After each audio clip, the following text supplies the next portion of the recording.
Welcome to Vulnerability, Introspection and Growth, the podcast where we explore the beautiful, messy and transformative magic that happens when we dare to go within.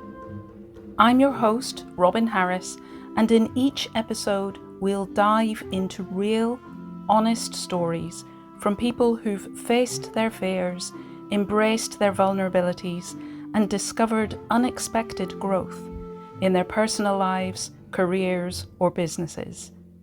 This is a space for deep listening, open hearts, and soul-nourishing conversations. Because when we meet ourselves in our rawest moments, that's often where our greatest wisdom starts. Let's begin.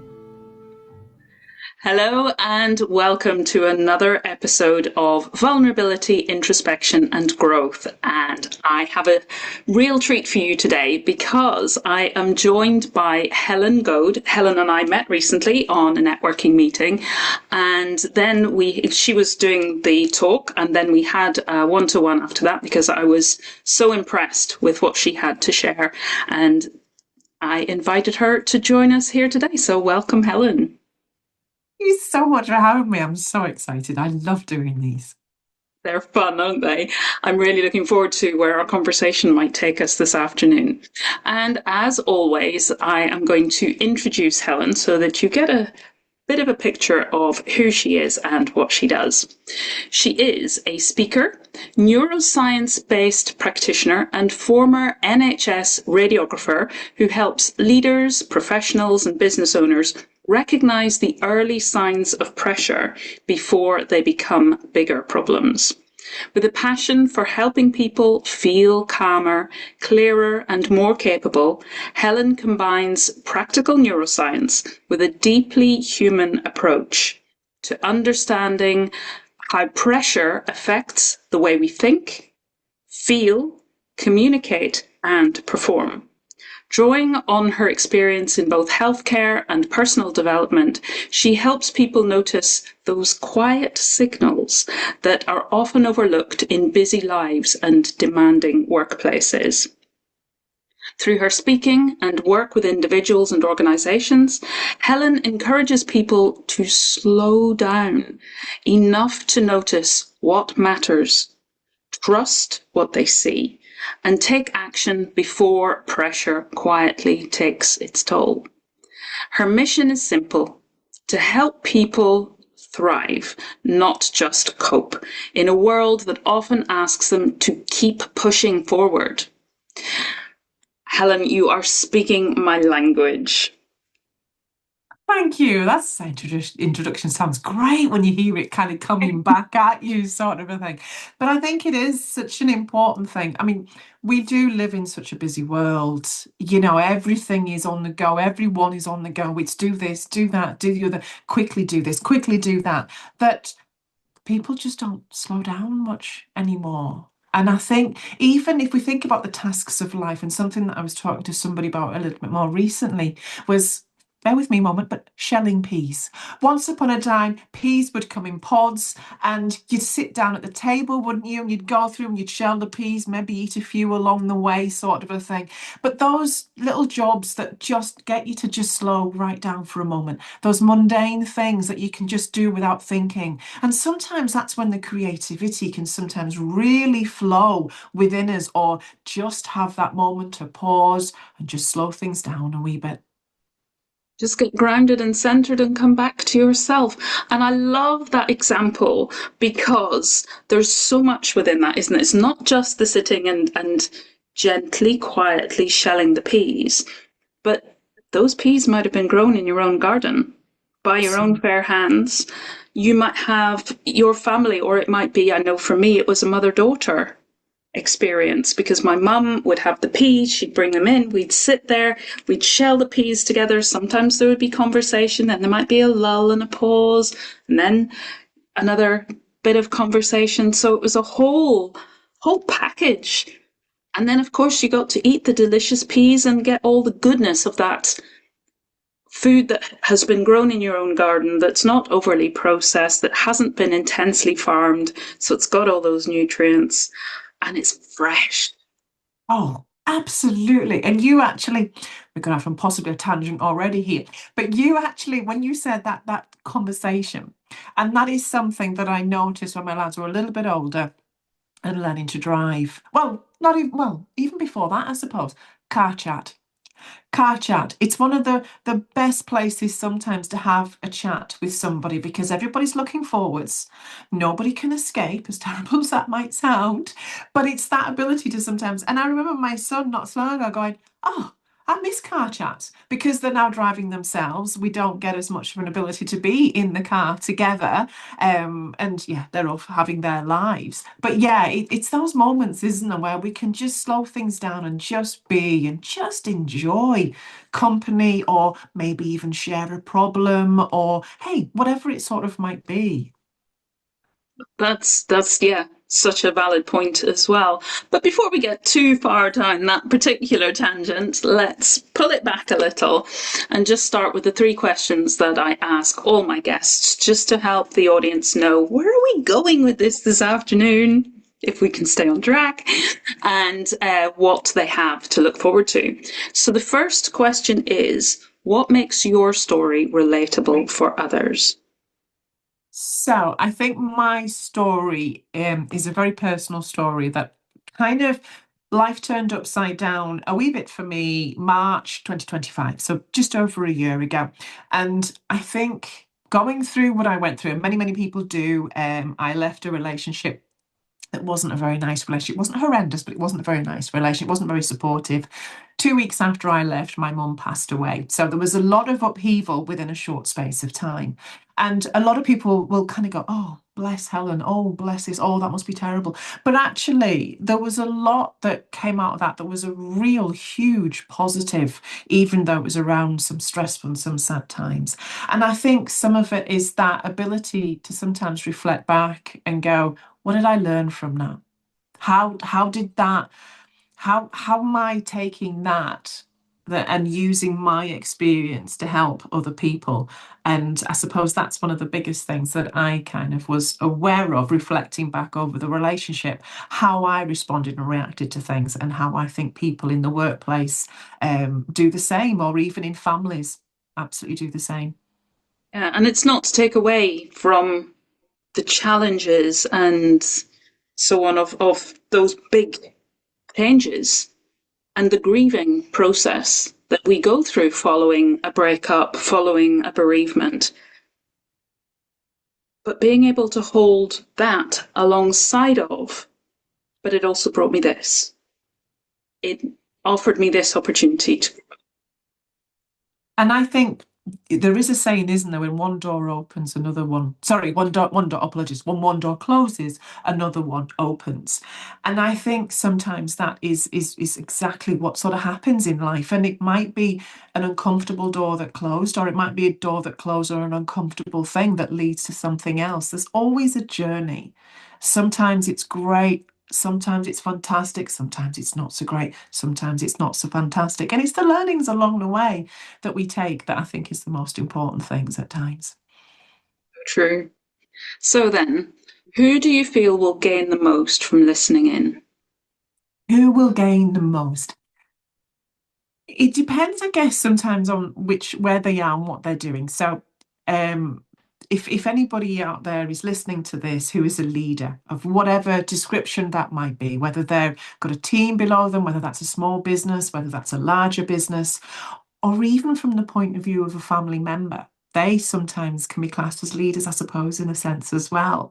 And to be able to really pick up on sometimes where we can just pause a little bit more, not be on such a rush to do everything and anything all the time, can be extremely helpful.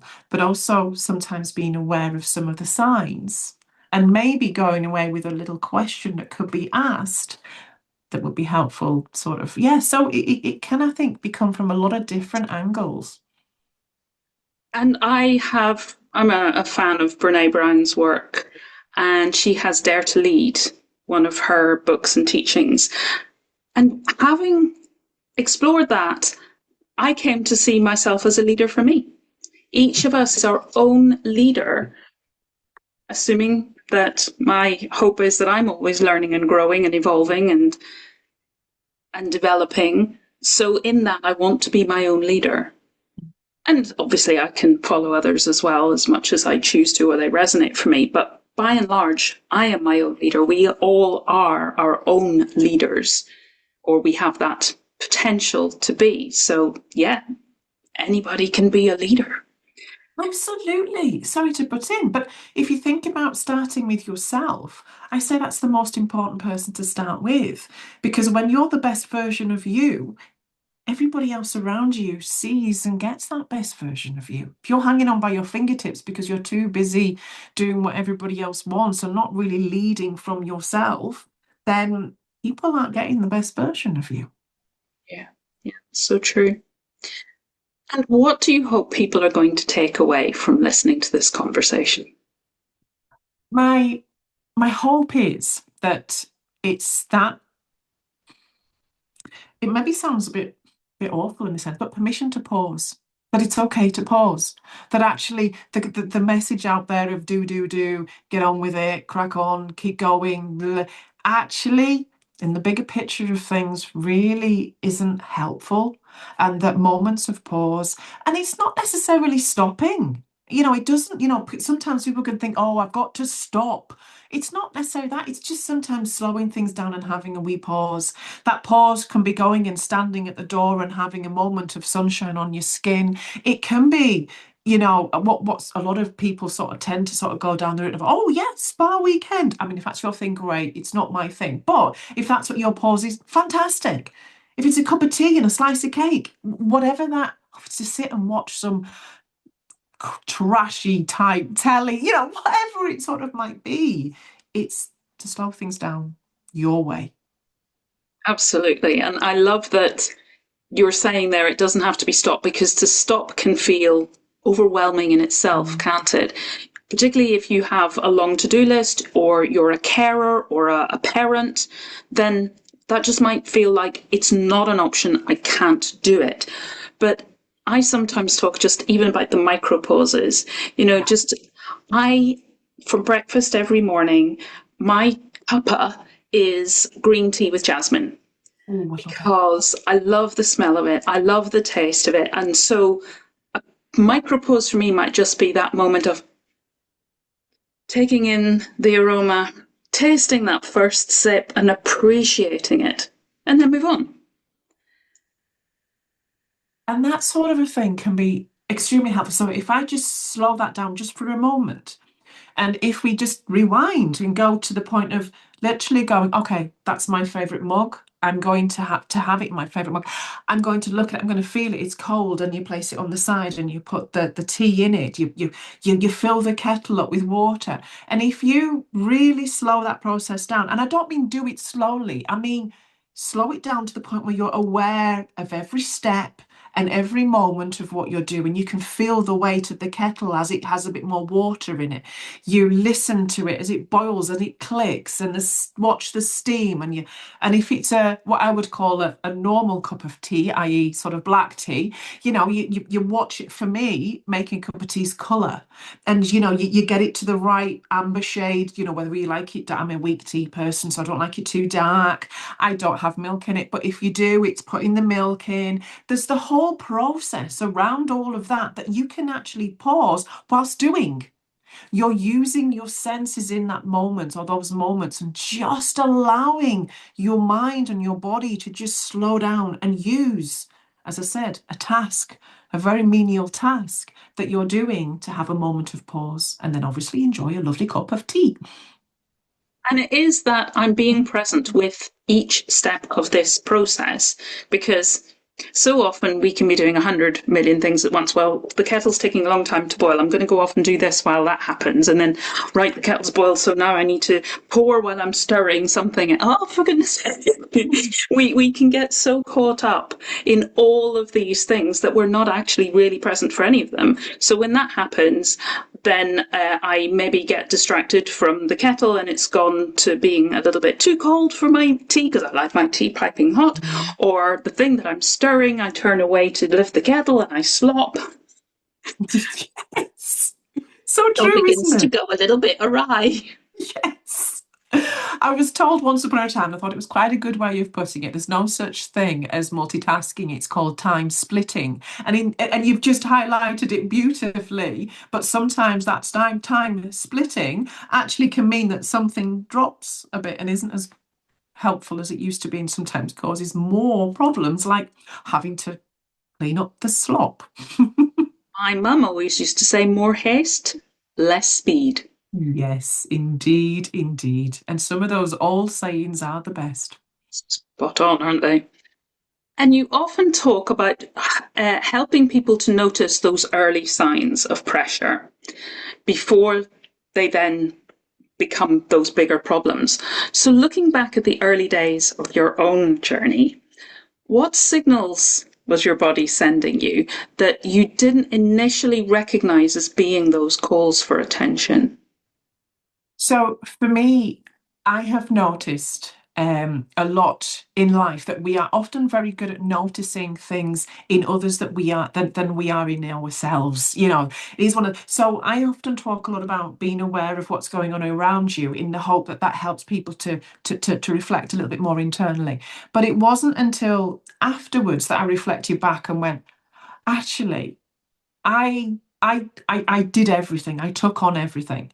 I didn't say no, and it was one of those things where if I did it, I knew it was going to get done, so I would do it. And then so you take on board everything, and again, life becomes busier and busier and busier, and rushing more and more.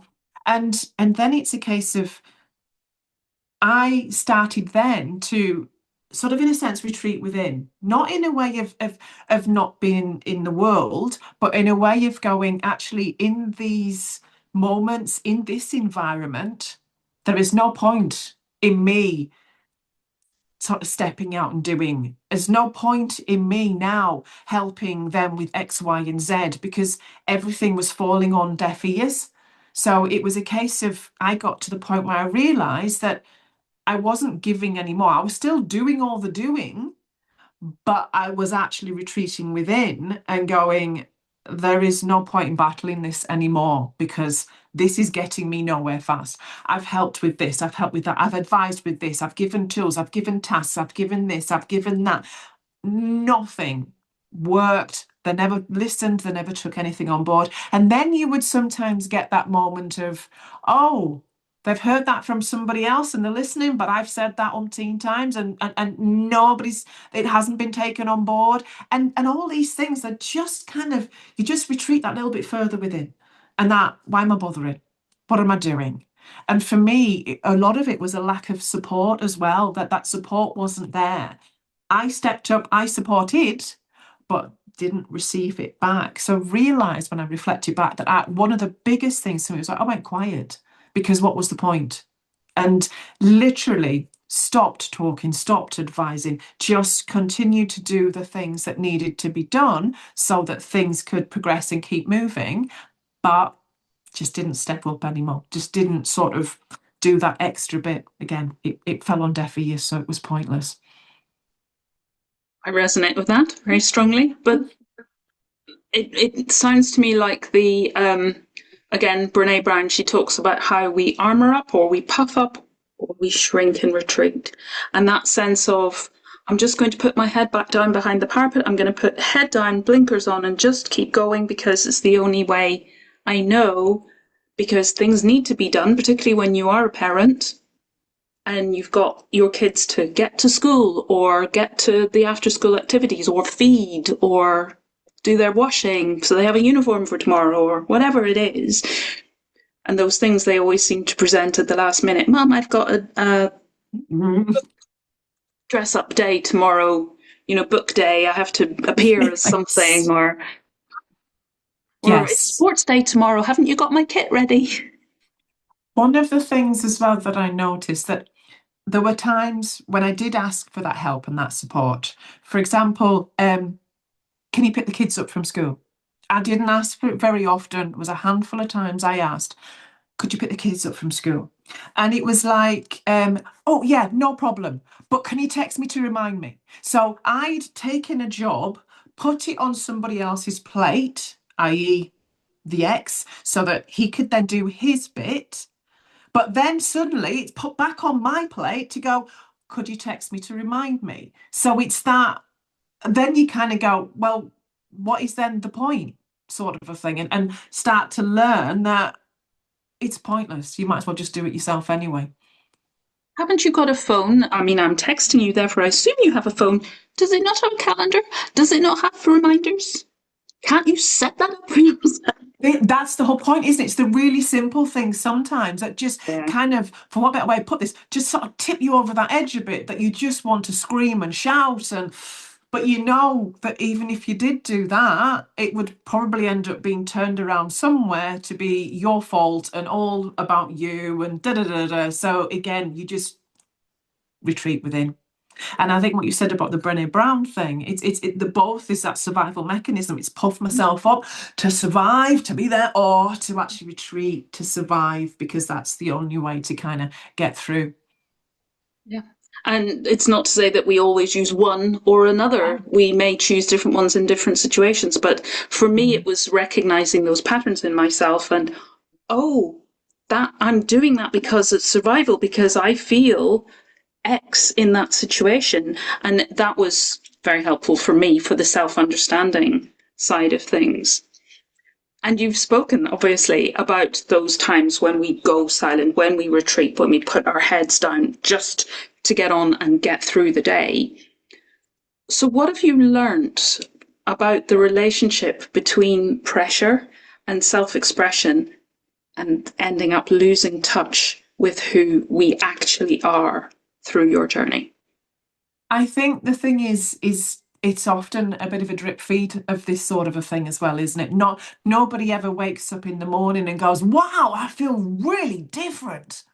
Oh my goodness, I've retreated," or whatever it sort of might be. It's can be such a drip drip of change over time, over time, over time, that we can sometimes get to a point, to be honest, where we don't even recognize ourselves. And that was one thing that I realized when I did leave, that people went, "Oh wow, look at you, you're so confident," or "You're this," or "You're that," or "You're the other."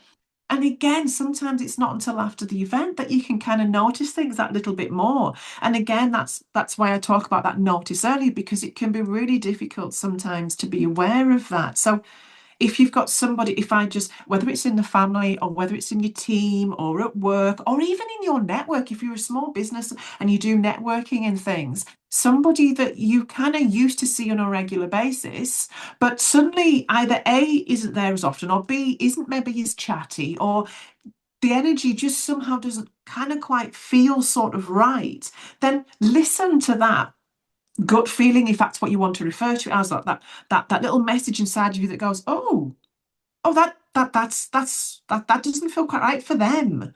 And then that's a point of going, okay, what can I do? How can I? It might be a case of, touching base with them after the networking event. And do you need a coffee? Do you need a catch up? Are you doing okay? Is everything all right? And I think, as I said, it is that ability to see it within others, and then where possible, to kind of hopefully see it within yourself a little bit more and go, oh.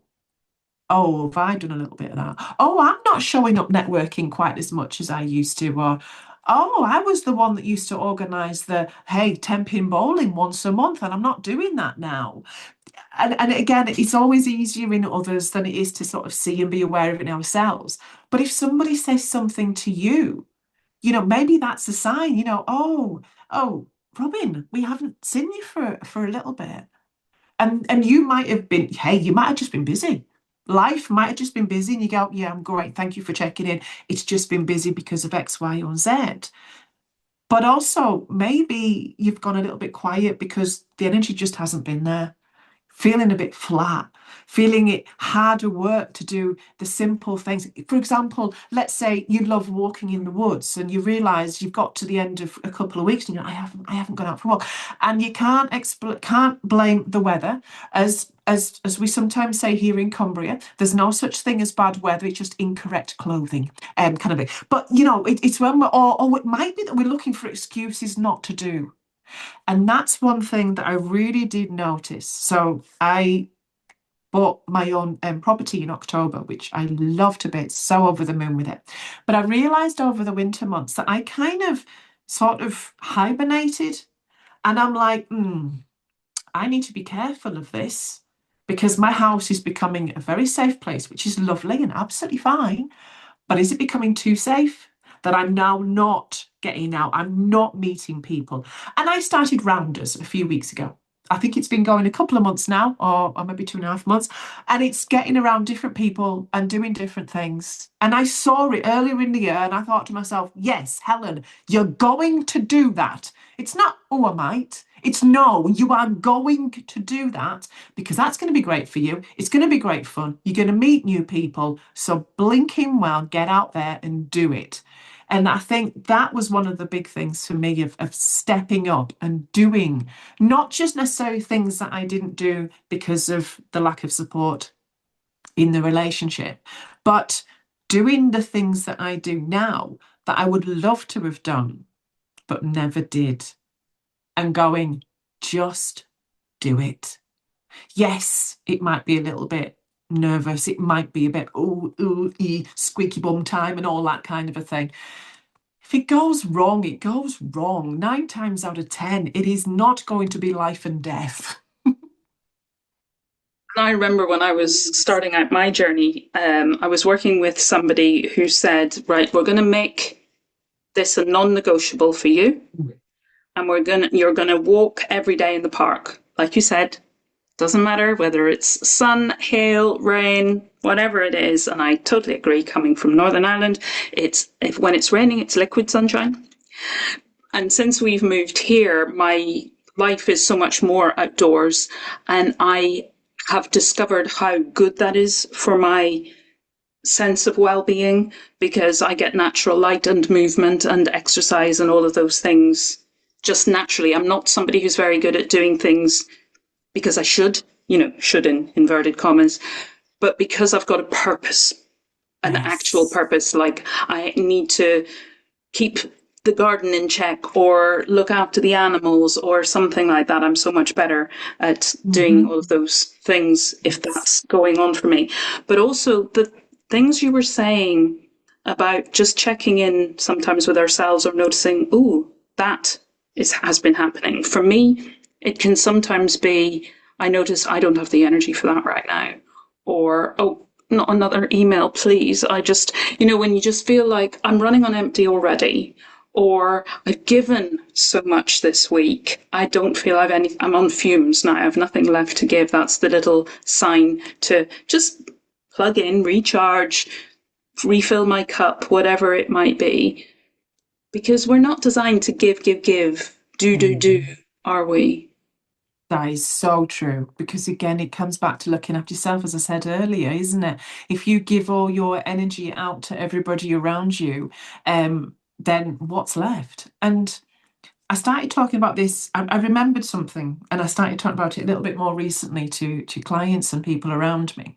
Imagine your energy as finances, because sometimes when we talk about energy, we can get a bit like, oh, what is it? How is it? What's that all about? But imagine you've got a pot of, let's say, £1,000 every day, and that represents your energy. And there's going to be, yeah, absolutely. There's going to be certain things, the usual sort of day-to-day things, walking, eating, sleeping, just doing the usual, getting dressed, all those sorts of things that uses energy. But just imagine who you're giving that energy to. And are they the people that are worth, let's say, £100? Are you giving sometimes £100 worth of your energy to somebody that might only be worth £2.50? And I don't mean to be harsh within it, but I think sometimes it's that different way of looking at things because even in a work setting, yes, you're at work to do work, but there might be people within that work setting that are just not your cup of tea. And it's okay to give them £2.50 of your energy and to not give them the whole £100, for example. Your children, if you have children, they're going to be the ones that you're going to give, whatever. I'm not very good at maths, maybe £400 worth. I don't know. I'm not very good at maths, but I'm trying to keep it simple, but my brain isn't working the way I want it to. But does that sort of, and then your nearest and dearest, those are the people that should be getting those, what I think, are hundreds of pounds worth of your energy. The people that are a bit further out of the circle of friends, as we call it, are you giving them more than they really deserve? And it's not being mean and horrible. it's not being nasty. Yeah, It's it's not just deserve. actually, It's not deserve in that sense, is it? It's just they've got their circle. How much of my time, energy, and expenses, finances, is it really appropriate, aligned for me to be giving to them? Because they're actually getting and giving far more in that circle, not in this one. So I can give them a little bit because the exchange that we have is therefore pretty balanced. Versus if I'm giving them everything and they're giving me £2.50, then I may end up feeling rather resentful and depleted with nowhere to absolutely. recharge. Absolutely. And it is so, so true. So, as I said, just sometimes giving it a financial can help people to look at things in a little bit different way, a little bit of different slant on these things. Because at the end of the day, we only have a finite amount of energy, really and truly, a day. And don't get me wrong, sometimes we have to dig deep and find some more if things happen. Hey, absolutely. But yeah, it's just sometimes seeing things in a slightly different way that helps people to kind of go, yeah, is this person really worth that? They are.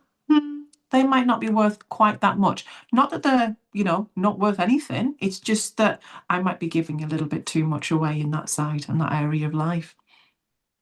Carrying on with that analogy, I think it's also worth bearing in mind that we are worth some of our own. So Absolutely. banking for ourselves and for those times when this unexpected thing has suddenly cropped up and I really do need to want to give to that, I can turn to my bank.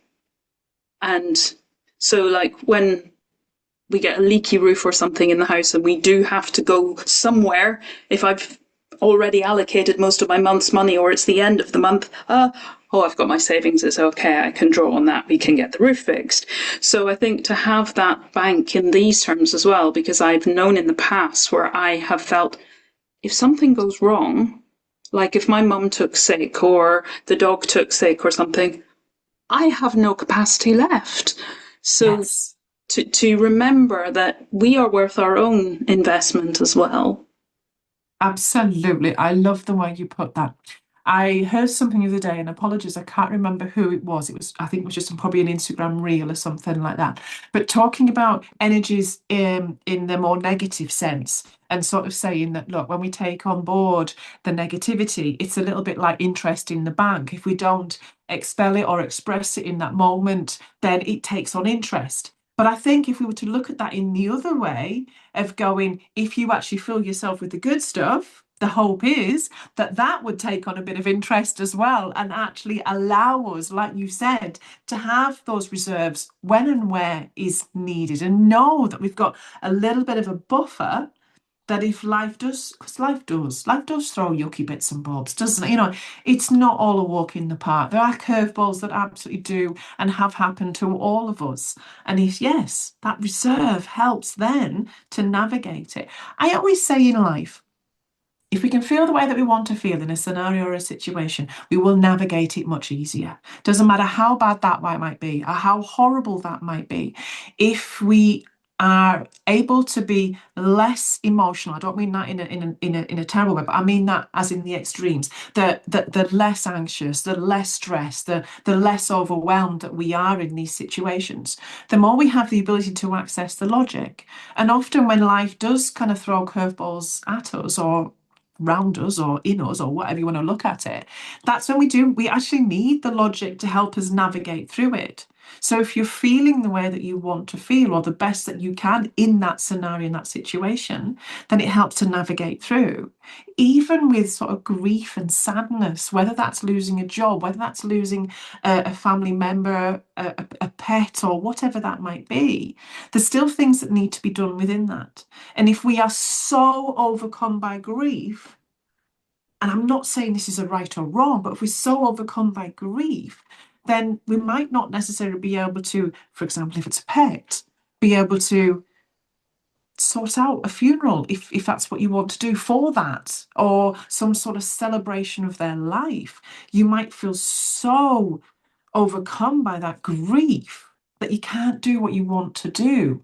So it's not necessarily about taking the emotion away completely. It's about taking the excessive part of it away so that people then can access that logic and navigate through things easier in life. Absolutely. And in the work that I do, I often talk about practicing those or using those practices that support us in moments of extreme emotion because they are going to happen so that we have those practices ready to draw on. Yes. And for me, one of the ones I use, particularly with those emotions when they just suddenly something happens, is EFT because I am a Ah, tapper. yeah. And the K27 point is a great one when it's a sudden boom, something has happened. And my brain just does not know where to go. My brain has gone into that, whirlpool of death, or my mum calls it the washing machine. It's just gone round and round. It's gone into, I can't compute this. I can't, it isn't logical. It's just appeared out of nowhere. I have no tools for this. I've no coping strategy. So just drawing on some tools then, if we've practiced them in the Yes. easier times, then they're embedded. Our body knows I've already anchored that in my body so that as soon as oh, okay, I'm here for me, I'm here for me, it's okay. It's tough and it's deeply challenging, but I'm going to be okay. And I can just breathe for a moment. And I talk about emotional riptides that are similar to being in the sea in a riptide. Don't swim against it because you'll just exhaust yourself. Just float. Do whatever you can. Sometimes the days when you all you can do is breathe. Yeah. Or Abs I've seen a great post go around of run the dishwasher twice. If you need to, just do whatever supports you. Just take it one day, hour, minute at a time. Be there for you until you've got your feet back under you. And then you can start to look at how you're going to move forward again. And it is so important, like you said, to actually practice those tools and those techniques in the times when we are not overwhelmed. And overwhelm can be anything, by the way. I often use anything comes under that umbrella because, as you will be very aware, that when the emotional response takes over, logical brain, as I often say, gets kicked out the window. As terrible that's a way of putting it, because it might be that someone has sent you, a friend knows that you struggle a little bit and sends you this wonderful, amazing, oh, YouTube link here, brilliant breathing technique. Use this next time you get overwhelmed. And you go, oh, great. The problem is, isn't it, that like you're like, no, it does not. And it's true because that YouTube, it's gone. You can't even remember where it is. You don't remember who sent it because all of the logic has gone out the window. And it has to be, like you said, anchored, ingrained within us so that you can access it very easily.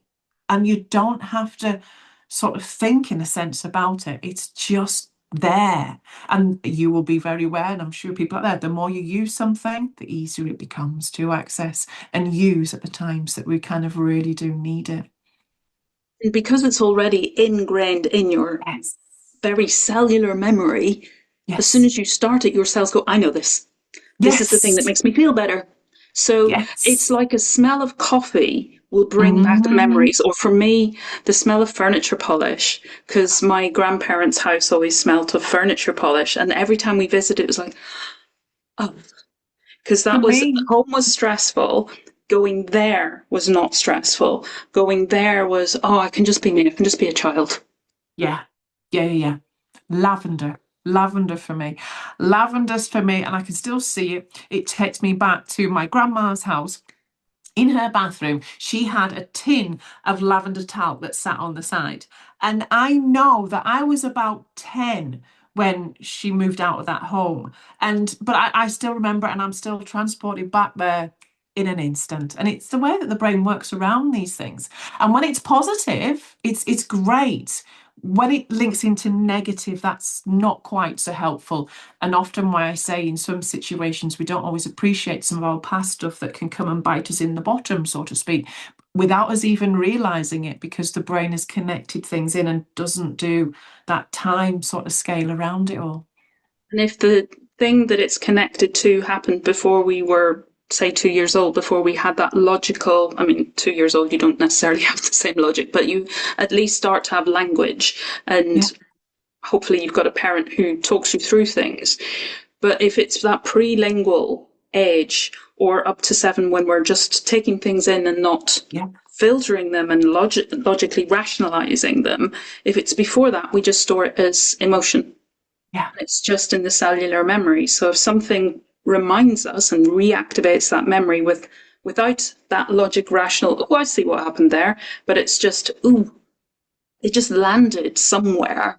And this whole response came up, and I don't know where Mhm. from or why, but it's so compelling. And partly because I don't have awareness around it yet, though there are ways that we can get that, yeah, absolutely, it can work either way, can't it? And something you said about feel it in the body, I'm not sure if you're aware of, and I'm not sure 100% how true this is, but I was on some training when I did my BWRT course, and they were talking about where you feel it in the body can sometimes, not always, but be related to an age. And like what you said there, they often say that if you feel it in your throat, it's at really young age, because like you said, there's no language, they can't get it out. And we've all been in, I often sort of think about children, especially when they're really small. And when you're a mum, you're aware of cry, and you know the cry that is the cry that you go, oh, something serious. And it's that moment of pause where they're taking that breath in, and then suddenly it comes again, and you go, wow, there's something serious. I need to move quickly. And again, they can often feel it here, and it gets held here. And as you move down the body, that the real lower, real gut feeling that people say is often sort of adulthood. And I just thought that was quite interesting. Again, it's not for everything, and it doesn't necessarily work for everyone, but it's quite interesting that we can hold the discomfort in different parts of our body. And it just, again, for me, it just highlights that connection we have between the brain and the body, and it cannot be um, disconnected. Interdependent, interconnected, absolutely. Yes. And the throat area relates to the vagus nerve. And I'm Yes. sure most people nowadays have heard of the vagus nerve and the polyvagal theory, and the fact that if we are stressed, that vagus nerve is working away. But because it comes out of the base of the skull and it Mhm. comes around into our throat, across our face, to our lungs, to our guts, goes throughout so much of our body. Indeed. But if you get that gaggy feeling, sticky feeling, the lump in your throat feeling, that's the vagus nerve at Yeah. play. And it does change how we speak, Yes. how we cry out. So for the child hearing the parent's voice, the parent hearing the child's voice, we are giving and receiving messages of how safe or not safe we're feeling. So, yeah, as a mum, you hear that child cry and you think, oh no, that child is not feeling safe right now. Yes. Urgent action required, versus, oh, that child is playing, or I remember Binging. I remember I was in a training course and we were in a facility which was supporting adults with learning needs.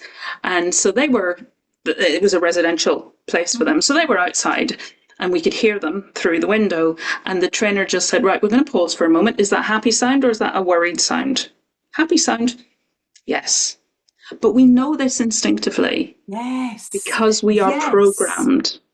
Exactly. And that's part of all that notice earlier thing. It's not about learning tools and techniques or anything that we don't know. It's about what you just said there. Oh, let's pause for a minute. Because like what you said, pause, is that a happy sound or not? Kind of you need to just pause for a moment to be able to be aware of what's going on out there. Because when you're in that moment, you were probably eyes forward, listening to what was happening, what was going on. Yes, aware of externals, but not necessarily tuned into it. And I think that's where the pause is so, so powerful, because that pause of walking into a room and pausing. How is my team feeling? How is the family feeling? How is this network event feeling?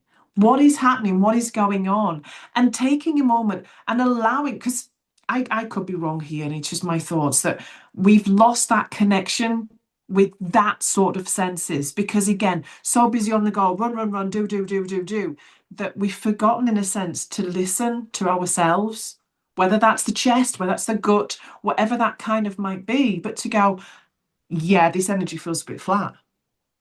This is not kind of great. And if you can notice that energy flat, and it might just be a bad day. Yet again, it happens in life. It might just be a bad moment. That's fine, not a problem. But if that's happening on a regular basis, then maybe something like a question of, I often sort of say to people, whether it's individually or to a team of people, but what's feeling heavier than it needs to right now?